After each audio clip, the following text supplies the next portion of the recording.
Hi, Taurus. Thank you so much for joining me today. I hope that you are doing really, really well. This reading is for any sun, moon, or rising Taurus.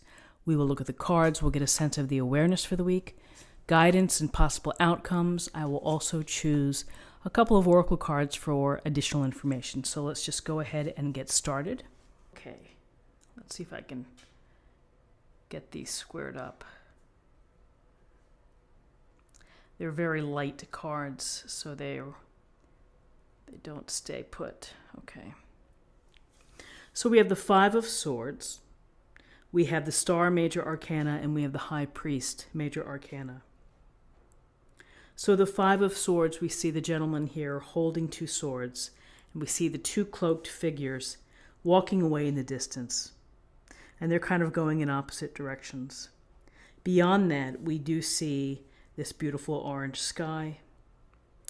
And, the Five of Swords is often a card of conflict, perhaps of challenge, even a sense of internal struggle as well.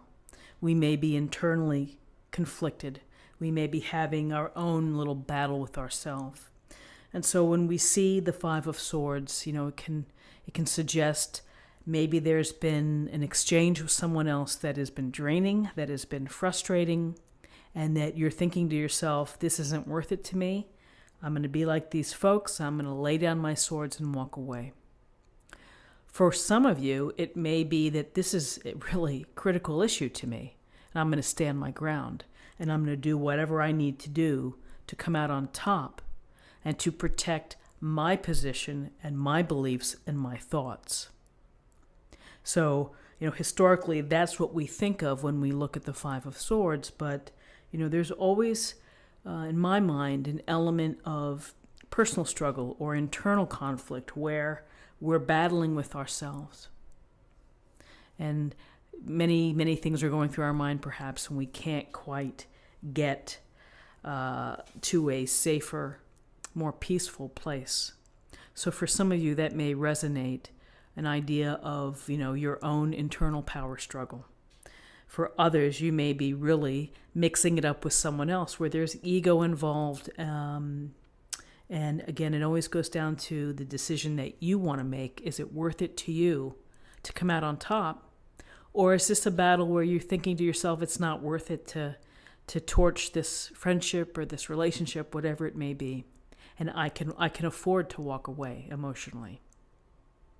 So with this little challenge or battle or the heaviness that goes with ego, here's the star. And the star sits out in the beautiful grass with the stream of water, and interesting with her red skirt perhaps, and has this flowing out of the cup.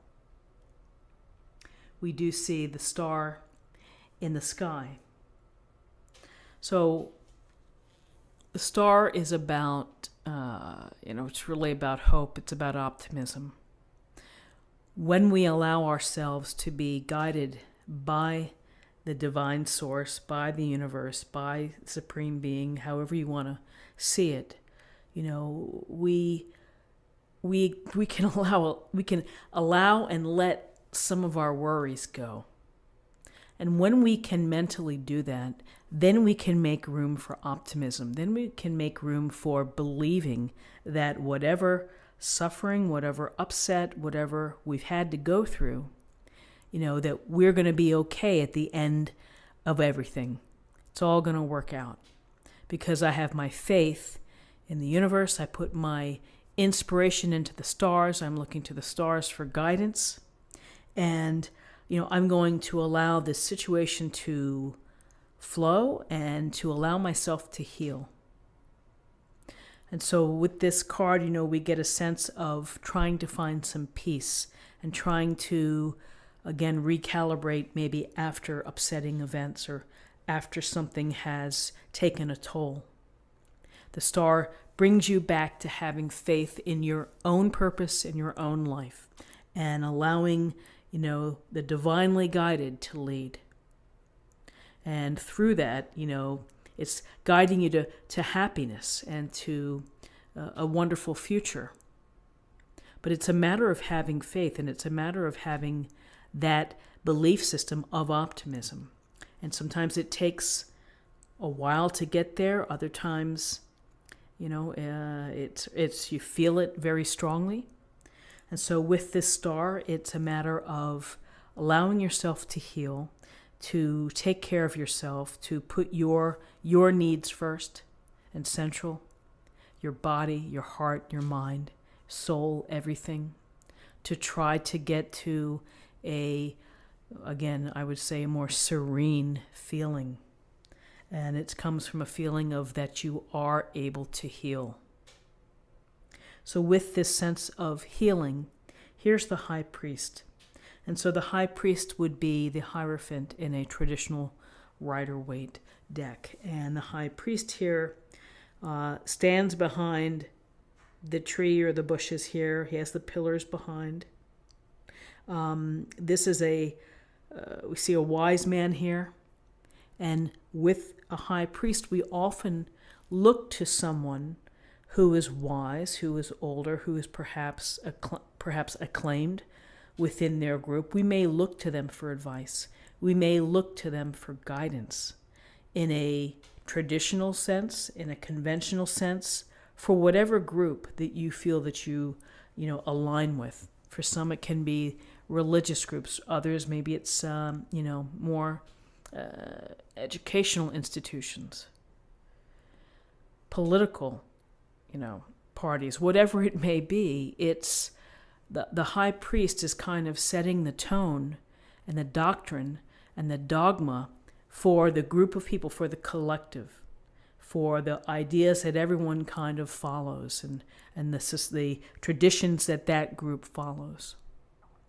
Sometimes when we have difficulty, we find solace in the arms of our fellow tribe members who can help us sort things through. So not only the experience here, but perhaps the community can be very important. For others, some people feel that they need to be much more of an individual, and they go their own way, and maybe they are less welcoming of the ideas of someone like a high priest or a religious figure or a political figure.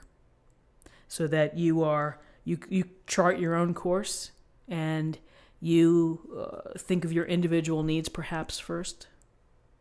So when we think of the high priest, we think of providing expert advice and help as part of service, as part of kindness and compassion to others, with respect to the traditions of society and all the groups that coexist.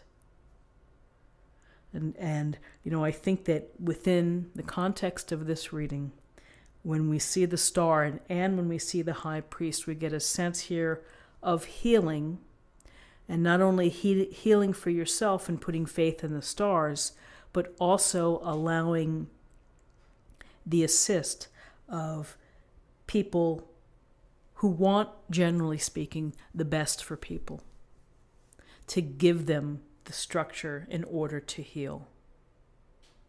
So, it's always very interesting, and I just know from my mother's point of view, and my mom's going to be 89 pretty soon, of finding faith in religion.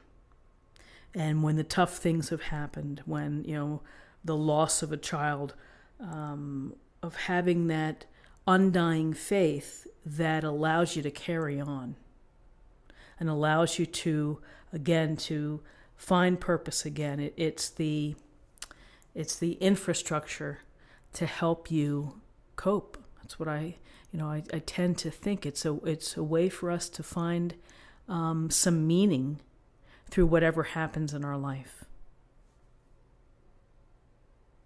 So very interesting cards in terms of, are we looking at a conflict that needs to be healed, that we need time to move on from, and that we perhaps need some guidance and some expert guidance and experience to help get through it. So, interesting for the day. So, numerology-wise, we have 5 and 17 is 22. 22 and 5 is 27. And 27 reduces to 9. And 9 is about spirituality. It's about wisdom, nearing completion. Interesting that we have a 5 here and a 5 here. So let's choose an oracle card for the day.